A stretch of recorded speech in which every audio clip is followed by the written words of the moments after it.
오늘 이 시간 이제는 돌아갈 때입니다. 이제는 돌아갈 때입니다. 라는 제목으로 하나님 말씀 증거를 하겠습니다. 자, 우리 인생에는요, 열심히 달려가는 것보다 더 중요한 그런 순간이 있습니다. 그러니까 바로 돌아가야 할 때를 아는 것이에요. 예, 열심히 달린 것도 중요하지만 더 중요한 순간, 바로 돌아가야 할 때를 아는 것이다. 여러분, 철새 알죠? 철새. 철새는 아무리 먹이가 풍성한 그런 곳이라도 계절이 바뀌면 떠나야 됩니다. 여러분, 왜 철새가 떠날까? 떠나지 않으면 죽기 때문에 그래요. 그죠, 여러분? 계절이 바뀌면 겨울이 돌아온단 말이죠. 겨울에는 먹이가 이제 없잖아요. 그래서 철새는 먹이를 찾아서 또 남쪽으로 이동을 하는 거예요. 더 따뜻한 지방으로. 그래서 이 철새라고 이야기를 하는 거죠. 이동하지 않으면 죽는 겁니다. 죽는 거예요. 여러분, 연어 잘 아시잖아요. 연어가 바다에서 엄청나게 몸집이 이렇게 커진단 말이죠. 그런데 이 산란기, 뱃속에 이제 그 많은 알을 품고 그 알을 낳을 산란기가 되면 목숨 걸고 자기가 태어난 강으로 다시 돌아옵니다. 왜 돌아올까? 물론 회귀 본능이 있어서 돌아올 수 있겠지만 그것이 가장 안전하다고 생각이 되기 때문에 바로 거기에서 생명의 역사가 계속해서 이어져 가는 것이죠. 바로 그 가장 안전한 곳에 알을 낳으면 계속해서 종족이 보존이 될 것이라는 그 회귀 본능이 있단 말이에요. 그래서 그 연어들은요, 목숨을 걸고 자기가 태어난 곳으로 그렇게 이동을 하는 것입니다. 그런데 사람은 달라요, 사람은. 익숙한 것을 떠나는 것을 아주 두려워합니다. 지금의 안정과 성공을 내려놓고 떠나는 것을 굉장히 두려워해요. 오늘 본문에 등장하는 야곱이 바로 그러한 인물이었어요. 창세기 우리가 29장 30장을 보면 어떻게 해서 야곱이 이러한 거부가 되었는지, 어떻게 하나님께서 야곱을 이렇게 번성하게 하셨는지, 정말 아내들도 4명이 있고요. 그것도 4명의 아내가 12아들을 낳고 이렇게 정말 가족이 형성되는 과정들, 그리고 또 이 야곱이 무일푼으로 온 이 야곱이 어떻게 번성하여 때를 이루는 그러한 거부가 되었는지, 우리가 30장 43절에 이에 그 사람이 매우 번성하여 양떼와 노비와 낙타와 나귀가 많았더라 이렇게 말하고 있잖아요. 그러니까 창세기 29장과 30장은 하나님께서 어떻게 야곱을 이렇게 번성케 하셨는지를 말씀하고 있다고 한다면, 오늘 이제 31장, 창세기 31장은 하나님이 돌아가라 말씀하시는 장면이에요. 다시 가나안 땅 베델로 돌아가라. 그래서 이 돌아가는 여정, 이 과정을 기록하고 있는 것이 창세기 31장의 말씀입니다. 오늘 말씀을 통해서 이 세상의 차가운 안색, 이러한 이 세상의 차가운 안색 속에서도 우리를 부르시는 그 하나님의 음성을 듣고 다시 한번 믿음으로 기도의 자리, 사명의 자리, 이 자리로 돌이키는 그런 은혜가 오늘 이 시간에 있기를 축복합니다. 여러분, 오늘 본문 1절과 2절 한번 보세요. 이 안색이 바뀌는 그런 장면을 우리가 볼 수 있어요. 야곱의 삶에 급격한 그런 안색의 변화가 찾아오는 것을 보게 돼요.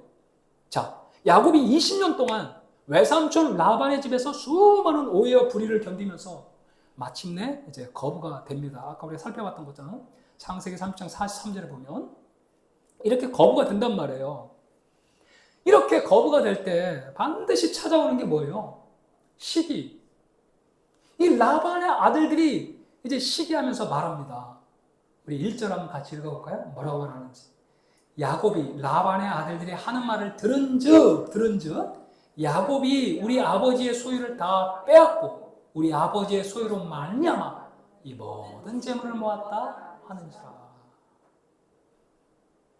여기 보세요. 우리 아버지의 소유를 다 빼앗고 우리 아버지의 소유로 말미암아 이 모든 재물을 다 모았다.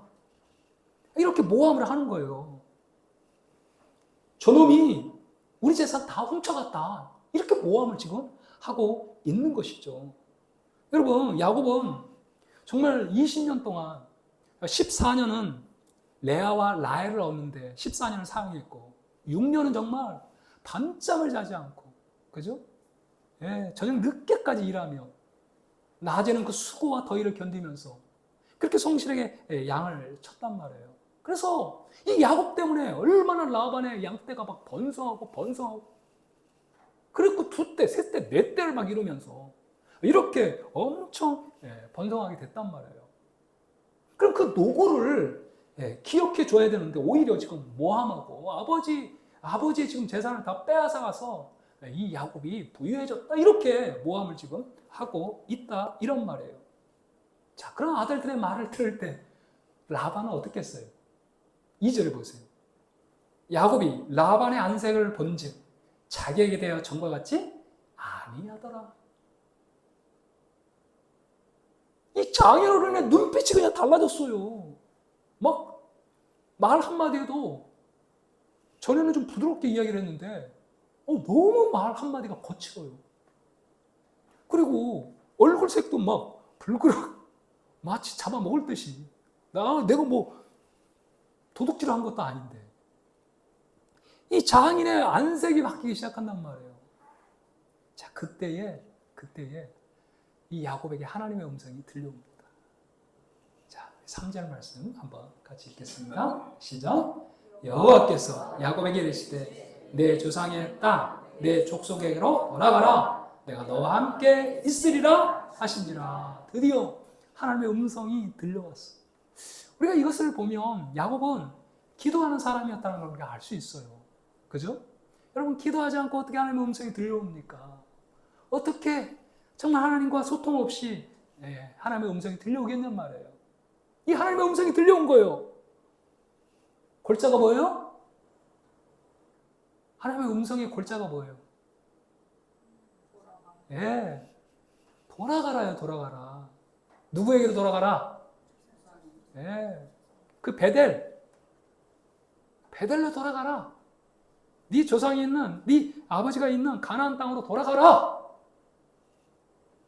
이 돌아가라는 말이 슈브라는 히브리어인데 슈브.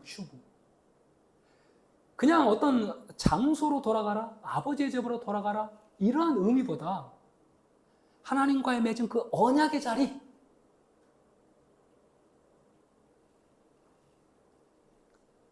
하나님께서 아브라함과 맺은 그 언약으로 돌아가라는 거예요. 여러분, 아브라함과 처음에 맺었던 그 언약이 뭐예요? 너를 축복하는 자에게는 내가 축복하고 너를 저주하는 자에게 내가 저주하겠다. 그래서 땅의 모든 족속이 너로 말미암아 복을 얻을 것이라. 할렐루야. 이것이 바로 언약의 후손들의 진정한 사명이란 말이에요. 여러분, 하나님이 물질의 복을 주신 것은 그 물질을 가지고 나만 잘 먹고 잘 살라 이런 의미가 아니란 말이에요. 하나님께서 우리에게 물질의 복을 주신 것은 그 물질을 가지고 어떻게 하라? 나누며 또 다른 사람을 살리는데 그 물질을, 그래서 복의 통로가 되라는 거예요. 복의 근원이 되라. 복의 통로가 되라. 나에게 건강을 주셨다면 이 건강 가지고 나의 인생 그냥 즐기면서 사는 게 아니라 또 다른 생명을 살리는 일에 나의 지혜와 나의 건강을 이렇게 사용해서 더 많은 사람들을 살리고 많은 사람들에게 복의 근원의 사명을 감당하도록 하나님께서 우리를 보내신 거예요. 선택하시고 지금 오늘 이 자리에 여러분 있게 하신 줄 믿습니다. 그래서 항상 우리는 이 사명이 있음을 잊어서는 안 돼요. 아브라함을 부르신 이유도, 예수 또 안에서 저와 여러분을 부르신 이유도 모든 족속이 너로 말미암아 뭐예요? 뭘 얻게 하기 위해서? 복을 얻게 하기 위해서. 너로 말미암아 복을 얻을 것이라. 그러니까 우리는 단지 이 땅에 살아가는 거, 우리 하나 잘 먹고 잘 사는 그러한 인생으로 하나님 우리를 부르시지 않았단 말이에요. 너로 말미암아 모든 족속이 복을 받게 하기 위해서 하나님 우리를 부르신 줄로 믿습니다. 할렐루야. 그래서 이 관점으로 우리는 항상 우리의 삶을 살아가야 돼요. 내가 있음으로 말미암아 낭만한 영혼들이 하나님을 만나고 그 하나님 때문에 인생이 바뀌고 변화되고 새 힘을 얻고 살아갈 용기를 얻고, 여러분 우리가 걸어가는 곳곳마다 이러한 복이 흘러가야 된단 말이에요. 하나님께서 이걸 위해 우리를 부르신 줄로 믿습니다.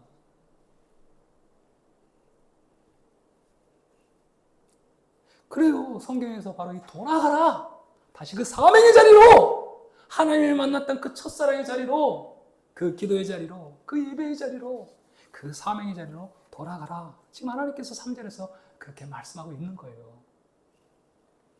여러분 한순간도 우리에게 이 사명이 있음을 잊지 않기를 원합니다. 그래서 여러분 우리는 정말 공부해서 남주기에서 살아가는 사람들이에요. 최선을 다해서 여러분 공부하고, 그리고 그걸 통해서 하나님의 우리를 통해 일하심을 드러내며 많은 영혼들의 생명을 살리고 건지는, 그걸 위해 하나님이 우리를 부르셨단 말이에요. 이 사명을 결코 잊어서는 안 된다는 것입니다. 여러분 이걸 기억해야 돼요. 정말 세상의 안색이 이렇게 바뀌는 경우 우리의 인생에서 많이 경험하잖아요. 그죠? 정말 뼈 빠지게 일하면서 나의 젊음과 청춘을 이 회사에 다 바쳤는데 IMF가 한번 딱 터지면서 구조조정이 일어나고 한순간에 정말 나의 온 피와 땀을 다 흘려 그렇게 일했던 이 직장에서 쫓겨나는, 이게 어떻게 보면 세상의 안색이 바뀐 순간이겠죠. 그뿐만 아니라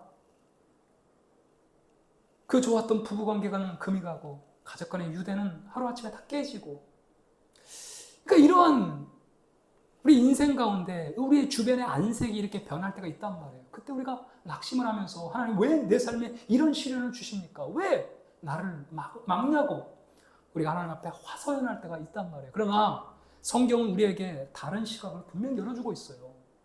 이렇게 세상의 안색이 바뀌는 것, 우리 인생에 빨간불이 켜지는 것, 어느 순간에 내 육체, 이 건강에 빨간불이 켜질 때가 있잖아요. 그 순간 하나님은 나를 향해 여러분 초록불을 켜고 있는 줄로 믿습니다.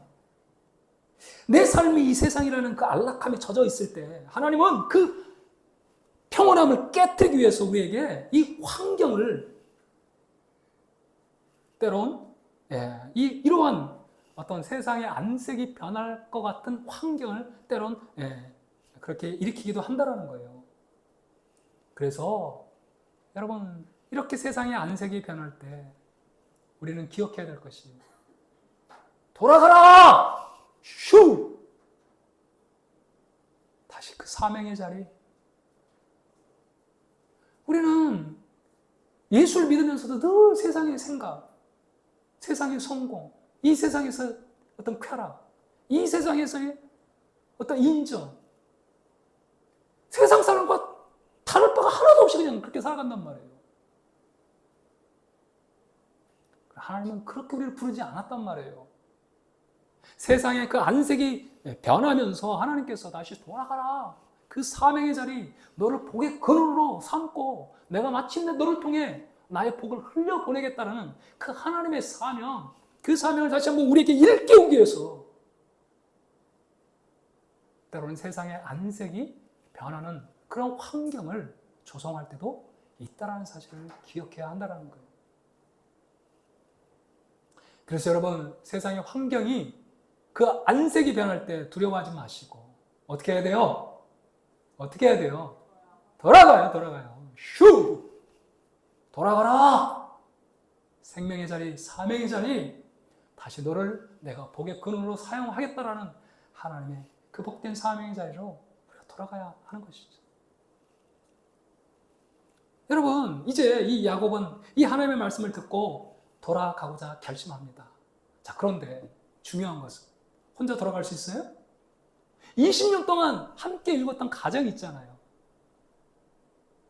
라헬과 레아를 비롯해서 두 여종, 또 뚜꺼비 같은 이런 자녀들이 있잖아요. 이 자녀들이 함께 가지 않으면 무슨 의미가 있습니까? 여러분, 우리가 세상에 뭐 화려한 성공을 거두고 뭐 다 한다 해도 가정에 부부가 불화가 있으면 아무런 의미가 없잖아요. 수조원에 돈이 있으면 뭐합니까? 부부간에 서로 금이 가가지고 으르렁거리고 집에 들어오면 집안에 냉기가 싸늘하고 이게 무슨 의미가 있냔 말이에요. 그래서 중요한 건 뭐냐면 이제 야곱이 이 두 아내를 이제 설득하기 위해서 4절에 보니까 이렇게 말하고 있어요. 야곱이 사람을 보내어 라헬과 레아를 자기 양떼가 있는 들로 불러다가 라헬과 레아를 이제 자기가 양을 치는 그 장소로 불러낸 거예요. 그리고 나서 이제 이들을 설득하기 위해서 하나님의 지금까지 나를 인도한 하나님의 은혜를 이제 간증하는 내용. 그것이 바로 이제 5절 이후부터 16절까지 내용입니다. 자, 어떻게 야곱이 이 두 아내에게 자기가 지금까지 나를 인도해 하신 그 하나님의 은혜를 간증하는지, 이 간증을 통해서 우리가 믿는 하나님이 어떤 분인가를 한번 눈여겨볼 필요 있어요. 여러분, 우리가 돌아가기 위해서 이 하나님을 만나야 될 줄 믿습니다. 진짜 우리가 돌아가려면 이 하나님을 만나야 돼. 야곱이 만난 그 하나님이 바로 우리 하나님이에요. 우리 하나님. 그래서 어떻게 두 아내를 지금 설득하고 있는지 한번 보셔주길 바랍니다. 가장 먼저 야곱은 자기와 함께 계신 하나님을 간증해요. 우리 5절 말씀을 한번 같이 읽어볼까요? 시작. 그에게 이르되 내가 그대들의 아버지의 안색을 본즉 내게 대하여 전과 같지 아니하도다. 그러할지라도 내 아버지 하나님은 나와 함께 계셨느니라. 할렐루야.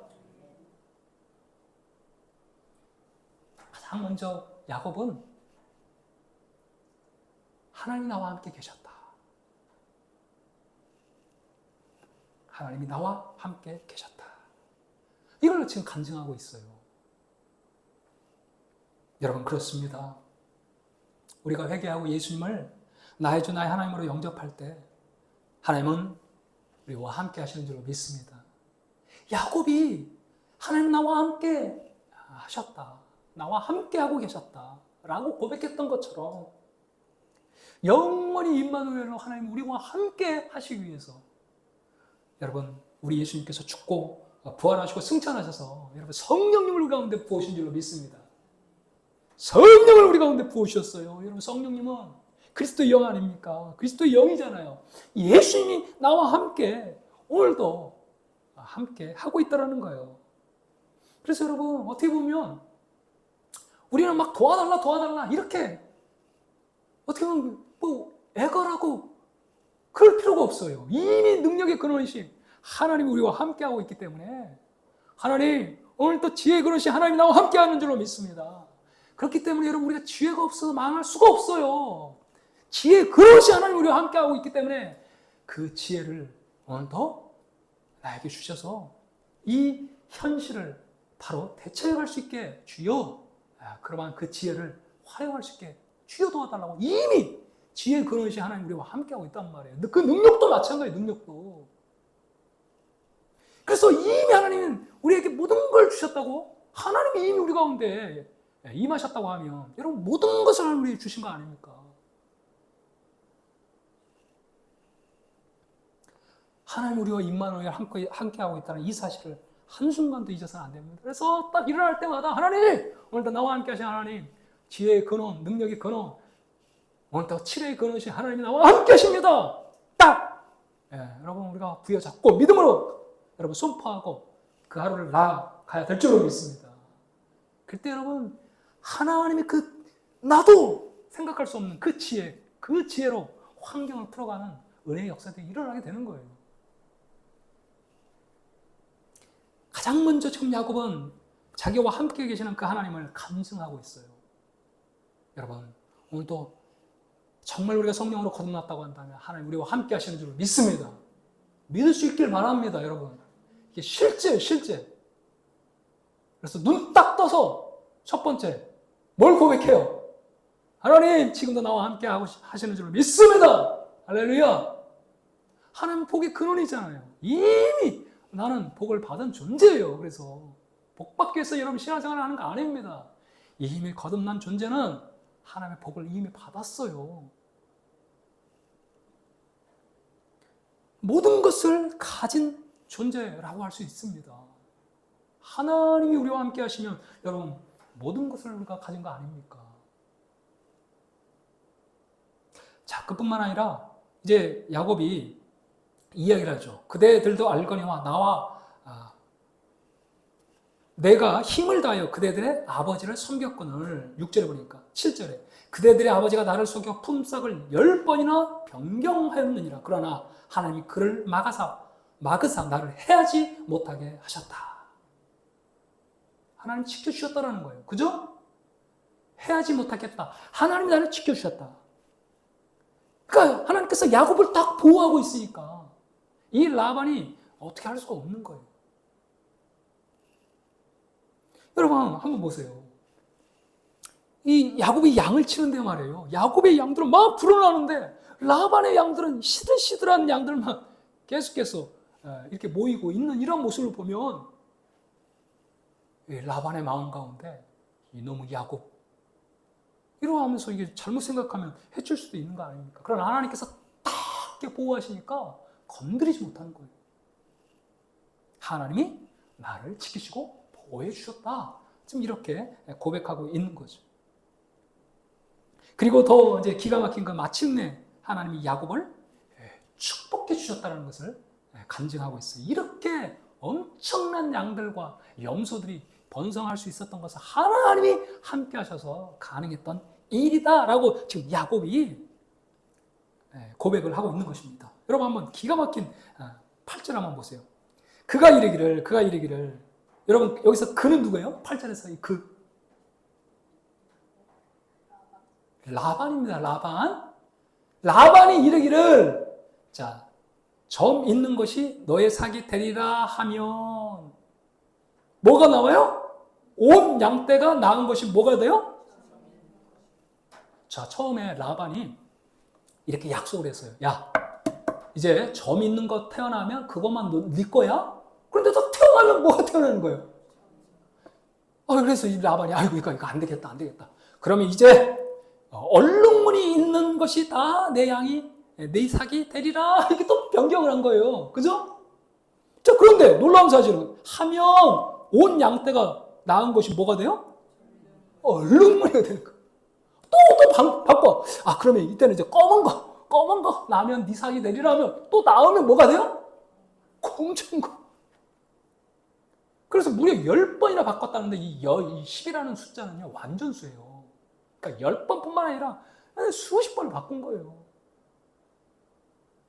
그런데 하나님께서 어떻게 해요? 바꾸면 그게 태어나는 거예요. 이렇게 바꿔도 이게 태어나고 이걸 바꿔도 이게 튀어나오고. 누가 주신 거예요 이거? 하나님이 주셨다라는 거예요. 그리고 여러분 9절과 10절을 보면 하나님이 이같이 그대들의 아버지의 가축을 빼앗아 내게 주셨다. 그 양떼가 새끼 뵐 때에 내가 꿈에 눈을 들어보니 양떼를 탄 순양은 다 얼룩무늬 있는 것과 점 있는 것과 아롱진 것이었더라. 꿈에 하나님의 사자가 내게 말씀하시를 야곱아 하기로 내가 대답하기를 여기 있나이다 하매 이르기를 내 눈을 들어보라. 양떼를 탄 순양은 다 얼룩무늬 있는 것, 점 있는 것, 아롱진 것이 아니냐. 아롱진 것이니라. 라반이 너에게 행한 모든 것을 내가 보았노라. 우리가 30장에 볼 때 어땠어요? 30장에서는 37절과 39절에 보면 그렇게 이야기하고 있잖아요. 우리가 지난주에 살펴봤던 것처럼 이 야곱이 버드나무와 살구나무와 신풍나무의 푸른 가지를 가져다가 그것을 껍질을 이렇게 겹겹으로 벗겨가지고 얼룩달룩하게 그 가지를 딱 만들어서 세워 넣었단 말이에요. 그 껍질 벗긴 가지를 양떼가 와서 먹는 개천의 물구에 세워 양떼를 향하게 하며 그때 물을 먹으러 올 때에 새끼를 베니 가지 앞에서 새끼를 뱀으로 얼룩얼룩한 것과 저 믿고 아롱진 것을 낳은지라. 이 기사만 보면 얼룩달룩한 가지를 양들이 이것을 보았기 때문에 새끼를 그런 양들을 낳았을 것 같잖아요.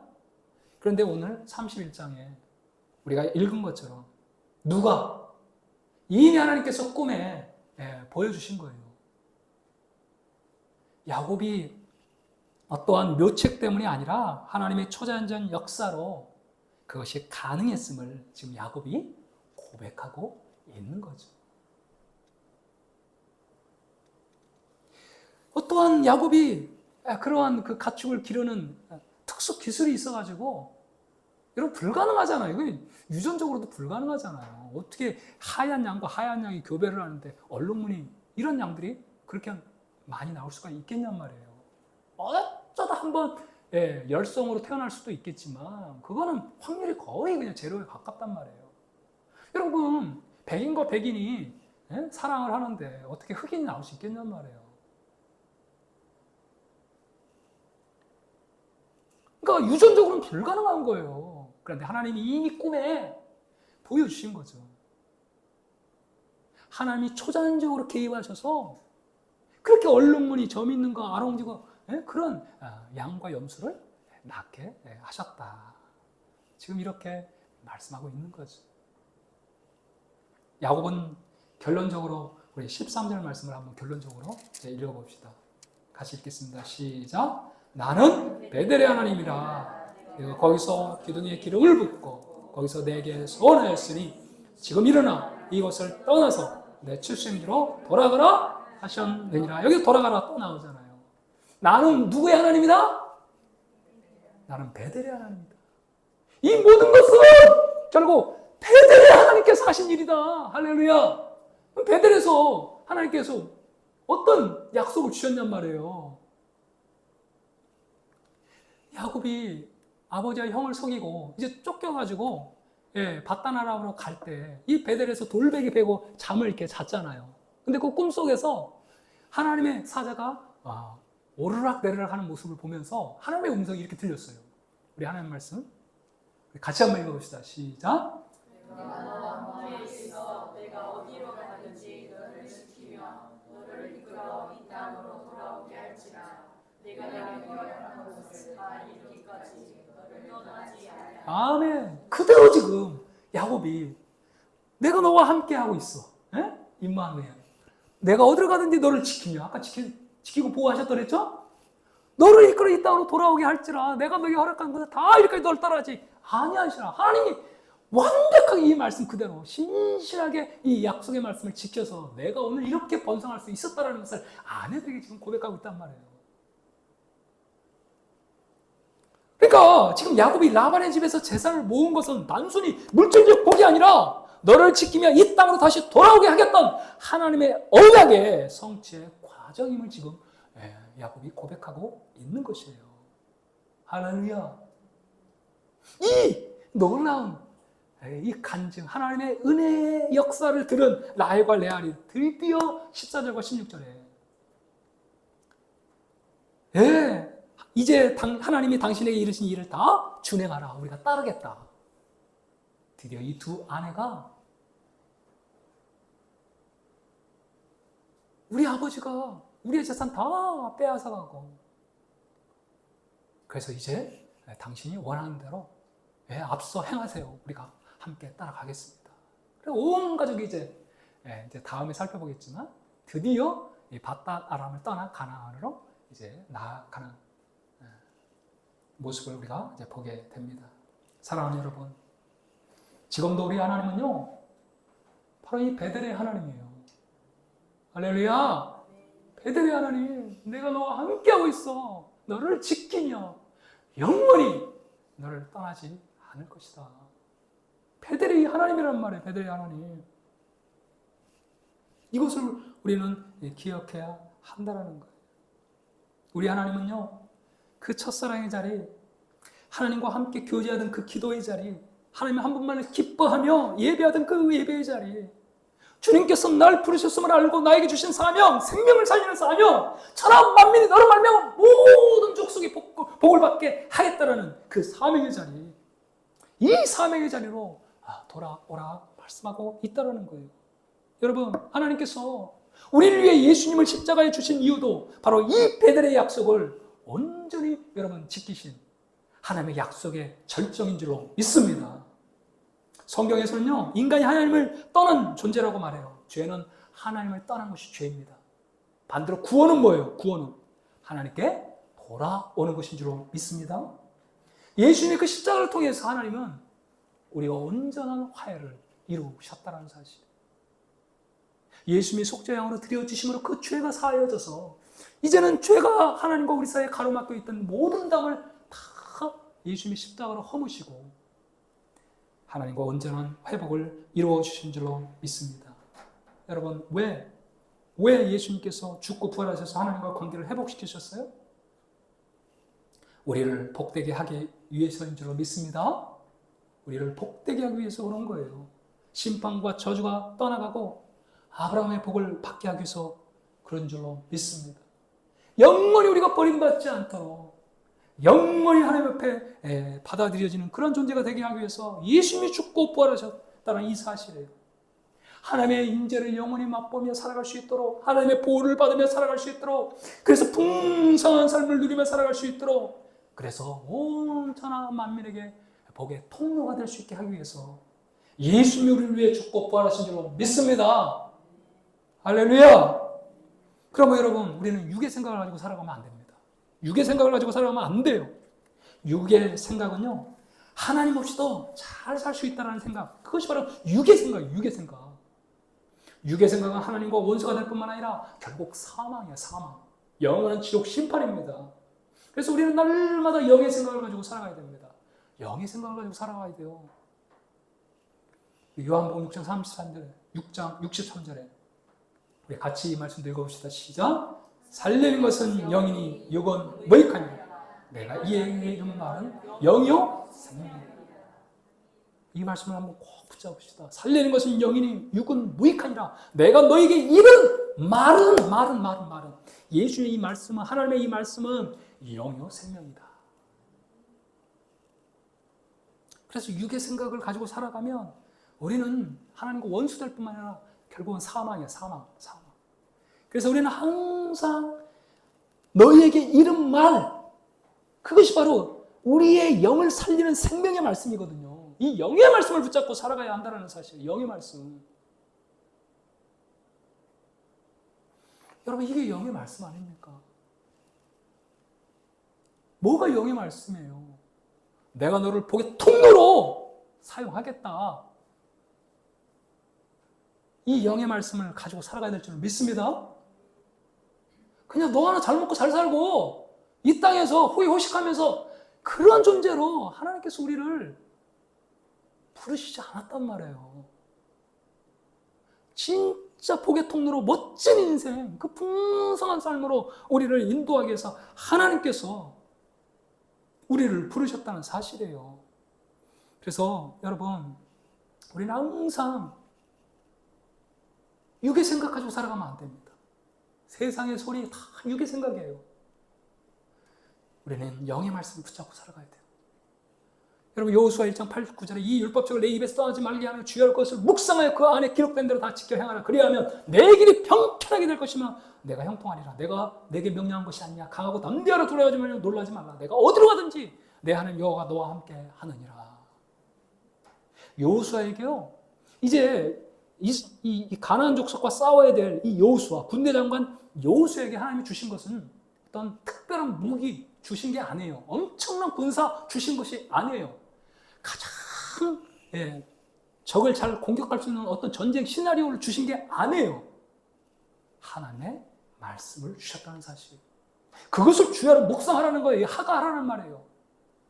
이 묵상이라는 이 말이, 이 하가라는 말이 그냥 무상묵념 이런 말이 아니에요. 으르렁거리다. 사자가 말이에요.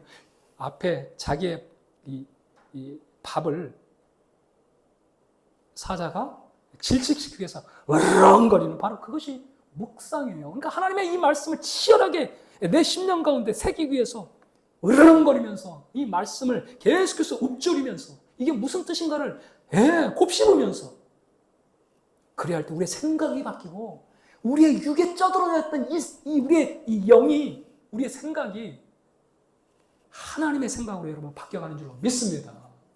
치열한 말씀 묵상이 있어야 한다는 거예요. 저는 항상 시편 23편을 묵상합니다. 여호와는 나의 목자시니 내게 부족함이 없으리로다. 하나님이 내 인생의 목자시니 내게 부족함이 없는 줄로 믿습니다. 건강도 물질도 관계도 모든 부분에 있어서 부족함이 없다고 늘 제가 고백합니다. 근데 진짜 실제적으로 그렇게 바뀌어가요. 저는 우리 교회를 개척하고요. 물질 때문에 어려움 당해보지 않았습니다. 하나님이 항상 넘치도록 공급하시고 채우셨어요. 관계 어려움이 있을 때도 하나님 앞에 늘 이 말씀 붙잡고 기도했습니다. 여호와는 나의 목자시니 내게 부족함이 없습니다. 관계에 있어도 부족함이 없습니다. 내 평생의 선하심과 인자하심이 반드시 나를 따르니 내가 여호와의 집에 영원히 살리로다. 할렐루야. 육의 생각을 내려놓아야 됩니다. 내가 물질적으로 어려움이 있을 때 고린도후서 8장 9절에 우리 주 예수 그리스도의 은혜를 너희가 알거니와 부유하신 자로서 너희로 위하여 가난하게 되심은 그의 가난함을 인하여 너희로 부욕해 하려 하심이라. 할렐루야. 그의 가난함을 인하여 너희로 부욕해 하려 하심이라. 하나님께서 그의 가난함, 그 십자가의 죽으심으로 우리를 부욕해 하셨다는 사실. 이미 모든 것을 다 이루셨어요. 주셨어요. 육체 연약한 가운데 있을 때도 베드로전서 2장 24절에 친히 나무에 달려 그 몸으로 우리 죄를 담당하셨으니 이는 우리로 죄에 대해 죽고 의에 대해 살게 하려 하심이라. 그가 채찍에 맞음으로 너희는 나음을 얻었도다. 우리의 영적인 뿐만 아니라 우리의 육체까지도 이미 주님이 채찍에 맞으심으로 나음을 받았음을 고백해야 돼. 우리의 육은 항상 어떻습니까? 막 옆구리가 꾹꾹 쑤시면 내가 지금 어떻게 잘못되는 거 아니야? 육의 생각은 항상 그렇게 우리에게 생각하도록 합니다. 그런데 여러분, 영의 말씀은 어때요? 그가 채찍에 맞음으로 너희가 나음을 입었다. 하나님의 말씀을 날마다 내 심령에, 내 영의 깊숙한 곳에 공급을 해야 내 영이 살아납니다. 내 영이 살아나는 거예요. 내 영이 살아나야 여러분 우리의 모든 삶이 바꾸고 변화되고 새롭게 되는 역사가 일어나는 줄로 믿습니다.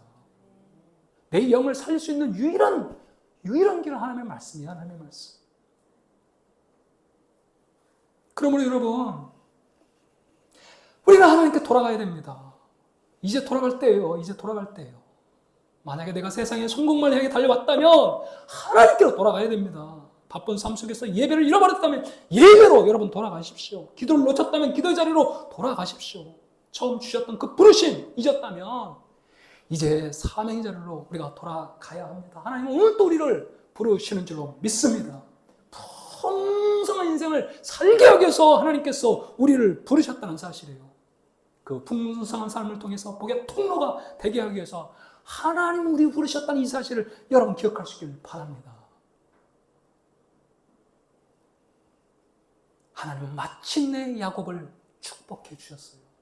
그 베델의 하나님, 그 베델의 하나님이 우리의 하나님이에요. 우리의 하나님. 내가 너와 함께 있어 너를 지키며 마침내 그 사명의 자리로 그 사명을 감당할 수 있도록 내가 영원히 너를 떠나지 아니할 것이다. 그래서 여러분 우리는 늘 이 베델의 하나님을 기억해야 됩니다. 육의 생각을 내려놓고 늘 하나님의 말씀을 통해서 영의 생각을 받아들이고 그래서 내 영이 이 하나님의 말씀으로 살아나 우리가 가는 곳곳마다 진정한 복의 통로의 사명을 감당하는 그런 저와 여러분이 될 수 있기를 주 이름으로 축복합니다. 아멘. 아멘.